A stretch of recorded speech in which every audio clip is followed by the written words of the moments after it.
সকলে চলে এসেছো? হ্যাঁ হ্যাঁ, আমরা সকলে চলে এসেছি।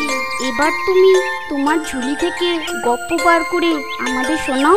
হ্যাঁ, কানা মামার এই গপ্প ছাড়া আর কি আছে তোমাদের দেওয়ার মতো?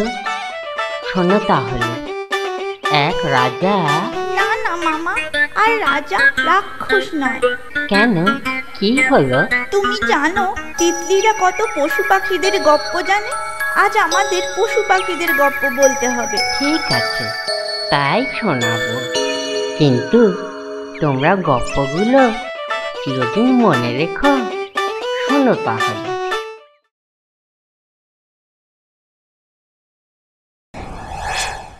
এক ছিল চাষি আর ছিল তার বউ।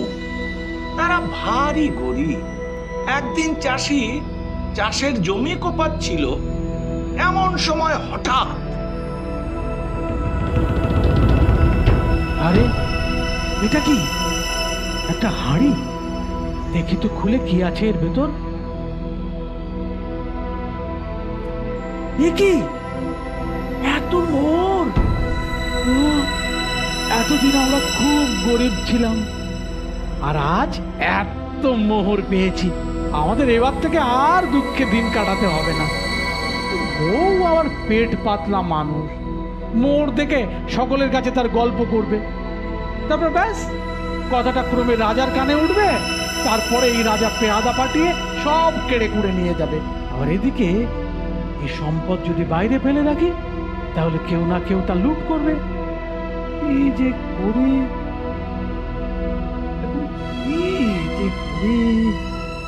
হ্যাঁ, বুদ্ধি এসেছে। যাই, সেই ব্যবস্থাই করি।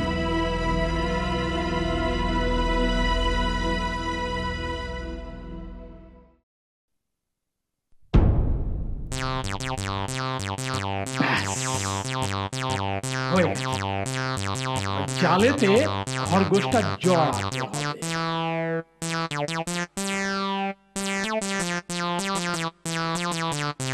ঠিক আছে, এবার ঘরে যাই।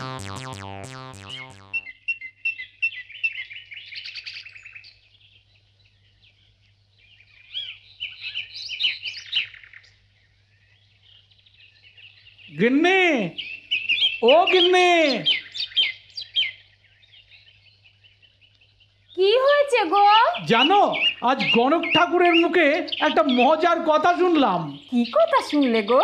আজ আমাদের গণক ঠাকুর বললেন, মৎস্য বসেন গাছে, জলে খরগোশ নাচে, গুপ্ত রতন খুঁজলে পাবে, খুঁড়লে তারই কাছে।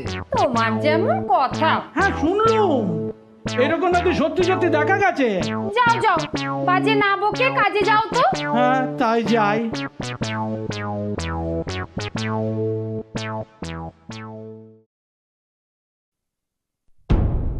গিন্নি, শিগগিরই চলো, এক হাঁড়ি মোহর পেয়েছি, আনতে হবে।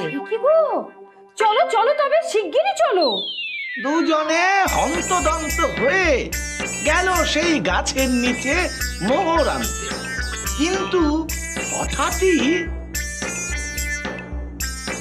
আরে ওই গাছের ডালে কি যেন একটা চকচক করছে না? দাঁড়াও দেখি তো।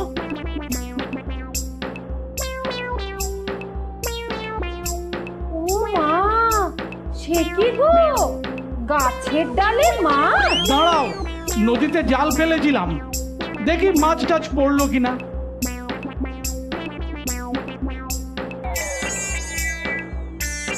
ও মা, এই যে খরগোশ। কেমন?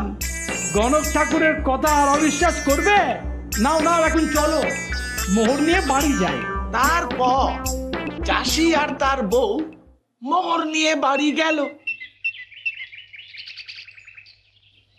ওহ, কত মোহর! আমি ঘর করব, গয়না গড়াবো, দামি দামি কাপড় কিনবো, রোজ রোজ পোলাও, বিরিয়ানি, কালিয়া, কোপ্তা খাবো। অত ব্যস্ত হয়েও না, কিছুদিন রয়ে শুয়ে থাকো, ধীরে ধীরে সবই হবে। কিন্তু গল্প বাগিস চাষি বউ সারা গ্রামে তাদের মোহর প্রাপ্তির কথা জানালো। ওই খবর ধীরে ধীরে রাজার কানে উঠল। রাজা ডেকে পাঠালেন তাদের, চাষিকে শুধলেন সমস্ত কথা শুনে। চাষি বলল, সে কি মহারাজ, আমার বউয়ের কি মাথার কিছু ঠিক আছে নাকি? সে তো ওরকম আবল তাবল কত কথা বলে। বটে, তুমি মোহর পেয়ে লুকিয়ে রেখেছো, আবার বউয়ের নামে দোষ দিচ্ছ। কিসের মোহর? কবে পেলাম? কোথায় পেলাম? আমি তো কিছুই জানি না। না, তুমি কিছুই জানো না। সেই যেদিন গাছের ডালে মাছ বসেছিল, নদীতে জাল ফেলে খরগোশ ধরলে, সেই দিনের কথা তোমার মনে নেই? যা পাগলি, বাড়ি যা। এর যদি এসব যা তা বলবি তো তোকে আমি কয়েদ করে রাখবো। তারপর চাষি বউ তখন চাষির সাথে বাড়ি ফিরে গেল।